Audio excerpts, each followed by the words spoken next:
గళ్ల చొక్కా, లుంగీ పంచె, సాదా చీర, రవికె, పట్టు పరికిణి, గౌను, జారే పవిట కొంగు, ధోతీలు, గౌనులు, కుర్తాలు, నైట్ గౌన్లు, తెల్లంచు నల్ల చీర.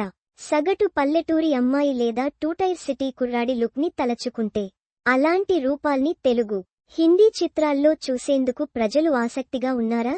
జీవితాన్ని యథాతథంగా ఉన్నది ఉన్నట్టు చూపించడం, నటించడం అనే అతిశయోక్తి లేకుండా మనలో ఒకరిగా సమాజంలో పాత్రలను తెరపై అందంగా ఆవిష్కరించడం మలయాళ చిత్రసీమ ప్రత్యేకత.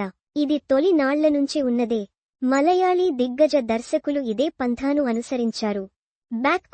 ది గ్రేట్ ఇండియన్ కిచెన్ మలయాళ వెర్షన్లో కథానాయిక రోజువారీ దుస్తులు, గృహోపకరణాలు, నైటీలు, పాత కాటన్ దుస్తులు, మేకప్ లేకుండా కనిపించింది. ప్రతి మహిళ వంటగదిలో ఎదుర్కొనే కష్టాలను దీనిలో యథాతథంగా చూపించారు. కానీ హిందీ వెర్షన్ రీమేక్ శ్రీమతి లో మాత్రం పాత్ర వేషధారణ మారిపోయింది. స్టైలిష్ కాటన్ కుర్తీ సెట్ ధరించి మేకప్ వేసుకుని గృహిణి గ్లామరస్ గా కనిపిస్తుంది. ఎలివేషన్ కూడా ఉంటుంది. అయ్యప్పనుం కోశియం మలయాళ వెర్షన్లో పోలీస్ ఆఫీసర్ భార్య డీగ్లామ్ లుక్తో సగటు మల్లు బ్యూటీలా కనిపిస్తుంది. కానీ అదే మూవీ తెలుగు రీమేక్ భీమ్లా నాయక్ లో భీమ్లా భార్యగా నటించిన నిత్యా మీనన్ ఐరన్ చేసిన కుర్తీలు, చక్కని హెయిర్ స్టైల్తో మోడ్రన్ గా మారిపోయింది. మాలీవుడ్ ని అనుసరించి కోలీవుడ్లో ఈ తరహా నేటివిటీ కథలు, పాత్రలు జీవం పోసుకుని ఆదరణ పొందాయి.